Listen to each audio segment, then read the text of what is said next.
आउज़ुबिल्लाहिमिनश्शैतानिर्रजीम बिस्मिल्लाहिर्रहमानिर्रहीम। अस्सलाम वालेकुम नाज़रीन, आबदा होम किचन में मैं आपको खुशामदीद कहती हूँ। आज मैं बनाने जा रही हूँ मुर्गी के पंजे, वो भी अलग अंदाज में। मैं 2 किलो मैंने पंजे मंगवाए हैं और उसको अच्छी तरह से मैंने वाश कर लेना है। सारे पंजों को मैंने इसी तरह वाश कर लेना है। वाश करके फिर एक पतीली में गर्म पानी करने के लिए मैंने रख दिया है। तो जैसे ही पानी गर्म होता है फिर उसमें मैं ना पंजा ऐसे, अब पानी गर्म हो चुका है, ये देखिए उबाल आ रहे हैं। फिर सिर्फ बीच में डाल के तो निकाल लेने हैं। तो फिर इसे कपड़े के साथ, कपड़े की मदद से अच्छी तरह साफ़ करना है।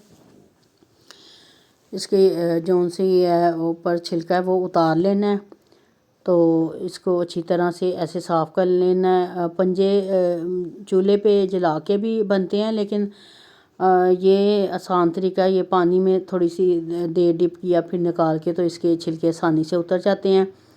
तो वैसे भी बना लेते हैं, लेकिन मैंने तो ये गर्म पानी के साथ मुझे ज़्यादा बेस्ट लगा है काम। तो फिर इससे मैंने उतारे हैं, उतार के और साथ में कपड़े के साथ पकड़ के तो जल्दी जल्दी से साफ़ हो जाते हैं। अब मैंने सारे पंजे साफ़ कर लिए हैं और अब इसके नेल जो से है वो अब काट रही हूँ। तो इसके जितने भी पंजों के नेल हैं ना वो आपने सारे उतार देने हैं। उतार के तो फिर इसे दोबारा से वाश करना है। पानी में वाश करना है। अगर आपने पंजों के दरमियान में कट्स लगाना है तो लगा सकते हैं, वरना आप ऐसे भी बना सकते हैं। बहुत मज़े के बनते हैं। मैंने कहा आज आपके साथ इसकी रेसिपी शेयर की जाए। ये सारे पंजों को अब मैंने पानी में वाश करूँगी अच्छी तरह। तो ये जो हल्का फुल्का रह जाता है तो फिर वो पानी से धोया जाता है। ये 1 चम्मच मैंने सुरख मिर्च लिया है, आधी चम्मच मैंने कुटी मिर्च लिया है और 1 चम्मच मैंने गरम मसाला लिया है, आधी चम्मच मैंने हल्दी लिया और काली मिर्च लिया मैंने आधी चम्मच, और नमक मैं हस्बे ज़ायक़ा डालती हूँ जितना टेस्ट के मुताबिक।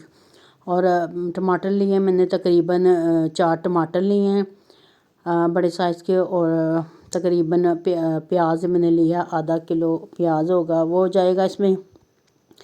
अब मैं पंजों को अच्छी तरह से वाश कर लूँगी, धो लूँगी इसे। धो के तो फिर इसे एक ट्रे में डाल दूँगी और मैं 5 अदद मैंने हरी मिर्चें ली हैं और सरसों का तेल डालूँगी। सरसों का तेल में ये लहसुन थोड़ा सा नज़र आ रहा है, तो ये लहसुन है। जब हम तेल को गर्म करते हैं उसमें लहसुन और अदरक डालते हैं, उससे इसकी स्मेल मर जाती है सरसों के तेल की। अब प्याज मैंने डाल दिया तो अच्छी तरह इसकी बनाई करके इसको ब्राउन करूँगी। ब्राउन करके साथ साथ आपको मैं रेसिपी बताती जाऊँगी। ये लहसुन अदरक का पेस्ट मैंने डाल दिया है और लहसुन अदरक का पेस्ट डाल के तो सारे मसाले, नमक, हल्दी, सुरख मिर्च, गरम मसाला, काली मिर्च, वो भी मैं इसमें ऐड कर दूँगी। और साथ ही इसकी बनाई करके तो साथ ही इसमें मैं टमाटर ऐड कर दूँगी। टमाटर जब अच्छी तरह गल जाएंगे तो फिर इसे में मसाला अच्छी तरह हमारा रेडी हो जाएगा। अब ये मैं 1 मिनट के लिए इसे ढाँप दूँगी, दम दूँगी। और ये देखिए माशाल्लाह से हमारे टमाटर बिल्कुल गल चुके हैं और बिल्कुल मसाला एक जान हो चुका है। अब मैं इसमें ना पंजे डालूँगी और इसकी करूँगी बनाई। पंजों को डाल के इसकी करनी है बनाई आपने अच्छी तरह से। तो जितनी आप कोई भी सब्ज़ी है, कुछ भी है, आप अच्छी तरह करेंगी, इसकी बनाई करेंगे तो फिर वो बहुत ही मज़ेदार, ज़ायकेदार होती है, खुशबूदार होती है। तो इसी तरह मैंने इसकी बनाई करके तो फिर इसमें मैंने पानी ऐड कर देना है। मैंने इसमें ग्रेवी लगानी है, तो इस वजह से मैं इसमें अब ये अच्छी तरह बनाई करके तो फिर अब इसमें ना पानी ऐड कर दूँगी। 1 मिनट के लिए मैंने अभी इसके ऊपर दम लगाया था, तो अब इसमें पानी ऐड करूँगी। जितना आपने डालना है पानी डाल लें।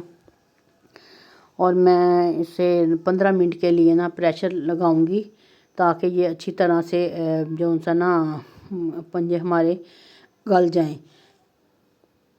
ये देख सकते हैं आप कि माशाल्लाह से हमारे पंजे जो उनसे है। अभी मैं प्रेशर लगाने लगी हूँ, तो प्रेशर लगेगा तो फिर माशाल्लाह से हमारे ये पंजे रेडी हो जाएंगे। अब 15 मिनट के लिए मैंने प्रेशर लगा दिया। तो जैसे ही 15 मिनट होते हैं फिर आपसे मिलती हूँ मैं। अब इसे मैं खोलूँगी और फिर आपके साथ रेसिपी डिश आउट करूँगी। ये देखें, अब मैं प्रेशर खोलने लगी हूँ और माशाल्लाह से हमारे पंजे बिल्कुल रेडी हो चुके हैं। बहुत ही मज़ेदार और खुशबूदार बने हैं। आपने ये इसी तरीके से मेरी रेसिपी को फॉलो, लाइक, शेयर करना है और मेरी रेसिपी को आपने सब्सक्राइब भी करना है। अगर आप मेरे चैनल पे नए हैं तो आपने मेरे चैनल को बेल आइकन का बटन भी दबाना है, सब्सक्राइब भी करना, लाइक भी करना है। माशाल्लाह से हमारे ये आप देख सकते हैं कि पंजे वाली डिश कितनी मज़ेदार बन के तैयार हो चुकी है। माशाल्लाह से बहुत ही मज़ेदार बनी है। तो आप मेरी रेसिपी को आप लाजमी लाइक शेयर किया करें, सब्सक्राइब भी किया करें और आप कमेंट में मुझे बताया करें कि आपको मेरी रेसिपी कैसी लगती है। और आपकी दुआओं के साथ आपकी दुआएं हमेशा मेरे साथ हैं। और अगली रेसिपी के लिए अल्लाह हाफिज़।